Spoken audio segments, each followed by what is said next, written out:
इस वक्त मैं मौजूद हूं जम्मू के गुजर नगर इलाके में, जहां कुछ नौजवान यहां पे जमा हुए हैं और ये अपनी नाराज़गी का इजहार इस तरह कर रहे हैं कि इनके हाथ में कुछ बैनर्स हैं गुस्ताखी नबी के खिलाफ। ये यहाँ पे अपनी आवाज़ उठा रहे हैं। इनसे बात करेंगे और इनसे जानने की कोशिश करेंगे कि आखिरकार यहाँ पे ये क्यों लोग जमा हुए। मोहम्मद अरबी सल्लल्लाहु अलैहि वसल्लम जो हमारे आखिरी नबी, इनकी शान बहुत बड़ी और बहुत गंदे तरीके से गुस्ताखी कर रहा है, बहुत बेशर्मी से।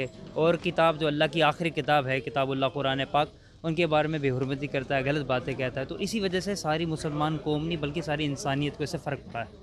और ये कि एक मुसलमान और हिंदू में, सिख ईसाइयों में इनके जो इत्तेफाक है इसको ख़त्म किया जा रहा है ना। रोज़ाना आप सल्लल्लाहु अलैहि वसल्लम के बारे में ऐसे ऐसे अल्फाज़ात कहा जा रहे हैं। तो ऐसे इंसानों के लिए दुनिया में रहने की कोई जगह नहीं है। ये हमारे नबी, जो हमारे नबी पे पहुँचे, अज़मत वाली शान पे पहुँचे, तो इसको दुनिया में रहने का कोई हक़ नहीं है। ये इसी चीज़ के लिए हमें तकलीफ। शुक्रिया। एक तो सबसे बड़ी बात कि जो जनाब नबी करीम सल्लल्लाहु अलैहि वसल्लम की एक जो है वो संत है, कोई स्वामी, उनका मैं तो नाम लेना भी नहीं चाहूँगा, वो इतना गलीज़ और गंदा इंसान है कि वो आए दिन जो है हुज़ूर पाक सल्लल्लाहु अलैहि वसल्लम के शान में जो है गुस्ताखी कर रहा है।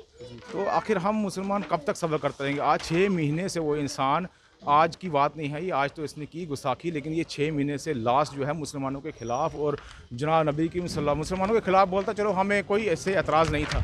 लेकिन आज जो है इसे खुलेआम जो है हमारी नबी की शान में जो है गुस्ताखाना जो है अल्फाज जो है। जी वो कहते हैं कि जमहूरियत में आज़ादी होती है।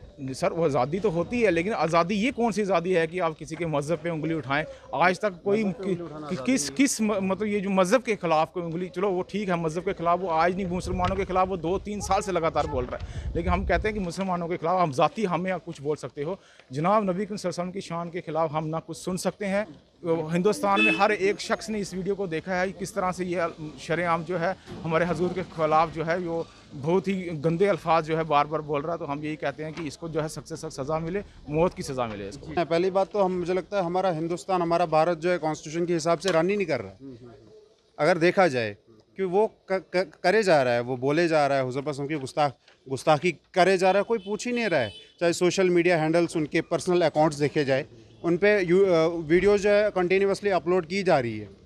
हथियार लाओ, ये लाओ, चलो आप करो, अपने अंदर करिए जो करना है, लेकिन हुजूर पे आँच आए, हम जाने देंगे हुजूर पे नाम पे हम नहीं बर्दाश्त करने वाले। हम सज़ा ये चाहते हैं, देखिए लोग बोलते हैं उसको मार दो, ये दो, जो करना है करो, लेकिन एज़ पर कॉन्स्टिट्यूशन जो सज़ाएं हैं वो तो दे दो उनको। आलमी वबा कोरोना वायरस के इस दौर में ये चंद नौजवान यहाँ पे मौजूद थे, जिन्होंने अपनी नाराज़गी का इजहार करते हुए हुकूमत हिंद से ये अपील की कि वो गुस्ताखी नबी सल्लल्लाहु अलैहि वसल्लम के ख़िलाफ़ सख्त तरीन कार्रवाई करे और कानून के मुताबिक उनके ख़िलाफ़ कार्रवाई करे। अब देखने वाली बात यह होगी कि मुल्क में कब तक अक़लियती पर और मज़हब पर इस तरह के मामला बढ़ते रहेंगे या ये कम हो जाएंगे। ET भारत उर्दू के लिए जम्मू से मैं मोहम्मद अशरफ।